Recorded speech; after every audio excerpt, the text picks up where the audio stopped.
Alors la question que vous posez, François, elle est fondamentale. Vous savez, en économie, il y a ce que l'on voit et il y a ce que l'on ne voit pas. En d'autres termes, il faut bien prendre en compte, quand on mesure l'impact de la concurrence sur l'emploi, tous les effets indirects.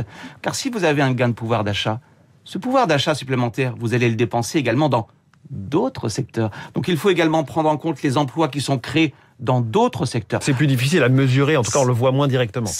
Voilà, on le voit moins directement, c'est plus difficile à mesurer. Pour autant, dans d'autres secteurs, ces études ont été faites et elles montrent que, en général, il ne s'agit pas d'être dogmatique, le niveau de l'emploi a plutôt même tendance à augmenter. Je prends un exemple d'un secteur que je connais bien, fort éloigné de la téléphonie mobile.